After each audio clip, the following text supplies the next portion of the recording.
सब अपनी हिंदी व्याकरण की पुस्तक निकाल लें और मेरे साथ तैयार हो जाएं व्याकरण पढ़ने के लिए। हम सबको व्याकरण अच्छा लगता है। चलिए हम लोग आज व्याकरण का अगला अध्याय पढ़ेंगे। ठीक है, पेज नंबर 49 49। ठीक है, आप सब निकाल लें। क्या है पेज नंबर 49 में? पाठ 8। और पाठ 8 में क्या है? सर्वनाम। तो आज हम लोग क्या पढ़ेंगे? आज हम लोग पढ़ेंगे सर्वनाम। ठीक है, जिसे आप इंग्लिश में प्रोनाउन कहते हैं। प्रोनाउन पढ़े हैं। ठीक है, तो उसी तरह से हिंदी व्याकरण में हम लोग सर्वनाम पढ़ेंगे।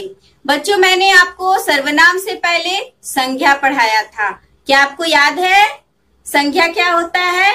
किसी व्यक्ति, वस्तु, स्थान या भाव के नाम को संज्ञा कहते हैं। मैंने संज्ञा के भेद को भी पढ़ाया था। तो चलिए संज्ञा को आप एक बार रिवाइज कर लीजिएगा और उसके बाद सर्वनाम को भी ध्यान से पढ़ना है। आज मैं आपको समझाऊंगी कि सर्वनाम होता क्या है और इसका प्रयोग हम कैसे करते हैं। तो बच्चों, सर्वनाम की परिभाषा अगर हम लोग जानेंगे तो कहेंगे कि संज्ञा के बदले आने वाला शब्द ही सर्वनाम कहलाता है। ठीक है, आपकी पुस्तक में भी परिभाषा दिया गया है, लेकिन इसे सिंपल शब्दों में आपको याद रखना है, बिल्कुल साधारण शब्द में, कि संज्ञा के बदले जो शब्द आता है वह सर्वनाम होता है। ठीक है, समझ गए आप लोग? नहीं समझे तो मैं उदाहरण देकर आपको समझाऊंगी। मैं कुछ एग्जाम्पल्स दिखाऊंगी और जो मैं बोलूंगी उसे आपको ध्यान से सुनना है और आपको समझना है कि संज्ञा क्या है और सर्वनाम क्या है। ठीक है बच्चों, क्या होता है जब हम कभी कभी कोई वाक्य बोलते हैं तो उसमें सबसे पहले संज्ञा का प्रयोग करते हैं, लेकिन उस वाक्य में हम लोग बार बार संज्ञा का प्रयोग नहीं कर सकते। तो इसलिए क्या करते हैं? संज्ञा के बदले वहां पे सर्वनाम का प्रयोग करते हैं, ताकि हमारा जो पैराग्राफ है, ठीक है, वो सही बन सके और उसे पढ़ने में भी अच्छा लगे और शुद्ध रूप से वो अच्छा दिखे। ठीक है बच्चों, जैसा कि मैं आपको जो भी बोल रही हूँ उसे ध्यान से सुनना है और संज्ञा और सर्वनाम के अंतर को समझना है। जैसे मान लीजिए मैं बोल रही हूँ कि शेर जंगल का राजा होता है। ठीक है, आप लोग जानते हैं कि शेर जंगल का राजा होता है। तो मैंने पहला वाक्य क्या बोला? शेर जंगल का राजा होता है। इसमें संज्ञा क्या है? शेर है। ठीक है, लेकिन मैं अपना दूसरा वाक्य बोल रही हूँ, वह बहुत खतरनाक होता है। ठीक है, तो इसमें वह किसके लिए आया? वह आया शेर के लिए। ठीक है, तो यहाँ पे वह क्या हो गया? वह हो गया सर्वनाम। ठीक है, अरे वह तो मेरी तरफ ही आ रहा है, कोई मुझे बचाओ। ठीक है, तो बच्चों जैसा कि आप देखिए मैंने तीसरा वाक्य बोला मैंने, वह मेरी तरफ आ रहा है। कौन वह? वह यानी शेर। तो यहाँ पे वह क्या हो गया? यहाँ पे भी वह सर्वनाम हो गया, क्योंकि वो शेर के लिए आया है। ठीक है, मैं बार बार शेर नहीं बोल रही हूँ। ठीक है, ध्यान से सुनो। शेर जंगल का राजा होता है, वह खतरनाक होता है, अरे वह तो मेरी तरफ ही आ रहा है, कोई बचाओ मुझे। तो यहाँ पे कोई भी क्या है? कोई भी सर्वनाम है। ठीक है, यानी जो निश्चित व्यक्ति के लिए नहीं है, अनिश्चित व्यक्ति के लिए है। तो यहाँ पे कोई भी सर्वनाम हो गया, कोई, वह भी सर्वनाम हो गया। ठीक है, आपको समझ में आया पहला उदाहरण? ठीक है बच्चों, मैं दूसरे उदाहरण में आपको बताना चाहती हूँ, जिसे आप ध्यान से सुनिएगा। इसमें भी मैं संज्ञा और सर्वनाम दोनों का प्रयोग करूंगी और संज्ञा के बदले कहाँ पे सर्वनाम का प्रयोग हो रहा है ये आपको समझना है। बाघ के शरीर पर सुंदर धारियां होती हैं, वह बहुत तेज दौड़ता है। ठीक है, इसमें सर्वनाम क्या हुआ बच्चों? यहाँ पे सर्वनाम हुआ वह। ठीक है, क्योंकि वह किसके लिए आया? वह बाघ के लिए आया। समझ गए आप लोग? इसी तरह मैं आपको तीसरा उदाहरण दिखाती हूँ, ठीक है। जैसे देखिए, सारस के पैर लंबे होते हैं, है ना, लंबे होते हैं ना, तो सारस के पैर लंबे होते हैं। यहाँ पे सारस संज्ञा है। अब मैं अपना दूसरा वाक्य बोलने जा रही हूँ। वह बहुत ऊंचा नहीं उड़ सकता, ठीक है। तो यहाँ पे वह किसके लिए आया? सारस के लिए। तो वह क्या हो गया यहाँ पे? सर्वनाम। समझ गए बच्चों?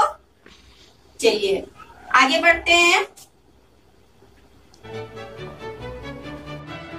मैं अगला उदाहरण में आपको बता रही हूँ कि तोता रंगीन होता है। तोता रंगीन होता है, इसलिए वो हम सबको पसंद है।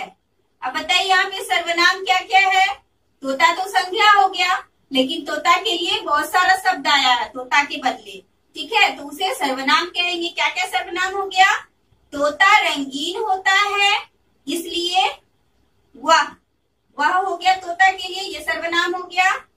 हम सबको पसंद है, ठीक है। यहाँ पे हम सब भी क्या हो गया? सर्वनाम हो गया, जो कि बहुवचन का रूप है। समझ गए? अब मैं अगला उदाहरण दिखाती हूँ। कबूतर शांति का प्रतीक होता है। कबूतर शांति का प्रतीक होता है। उसे शुभ मानते हैं, या उसे हम शुभ समझते हैं। तो उसे यानी कबूतर को, हम बार बार कबूतर नहीं बोल रहे हैं, उसे। तो उसे क्या हो गया? सर्वनाम हो गया, क्योंकि ये संज्ञा यानी कबूतर के बदले आया है, ठीक है बच्चों। इसी तरह से मैं आपको अंतिम उदाहरण दिखा रही हूँ और समझा रही हूँ, आप अच्छे से समझ जाइएगा। खरगोश हम सबको पसंद है। खरगोश हम सबको पसंद है। उसका सफेद रंग बहुत अच्छा लगता है। वह बहुत तेज दौड़ता है। तो यहाँ पे उसका क्या हो गया? सर्वनाम।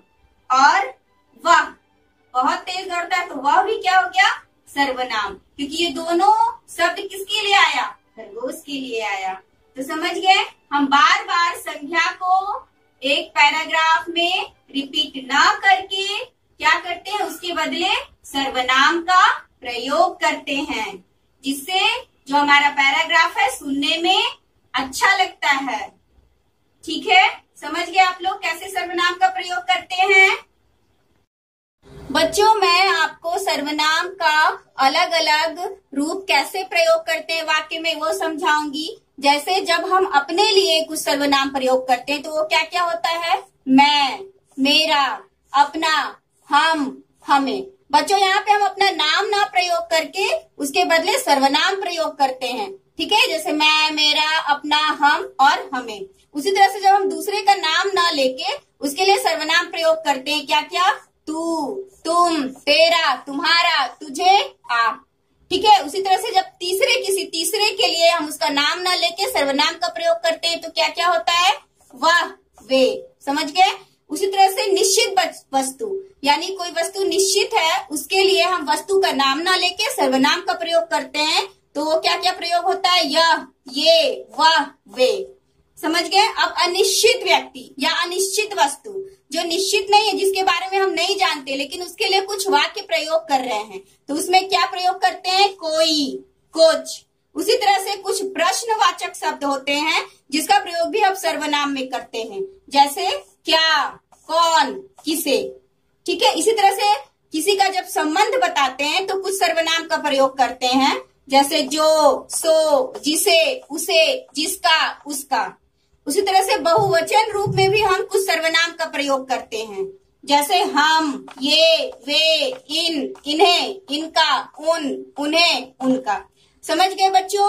तो मैंने आपको उदाहरण से भी समझाया और बोर्ड पे भी लिखा है और आपके पुस्तक में भी दिया गया है, जिसे आप अच्छे से पढ़ेंगे।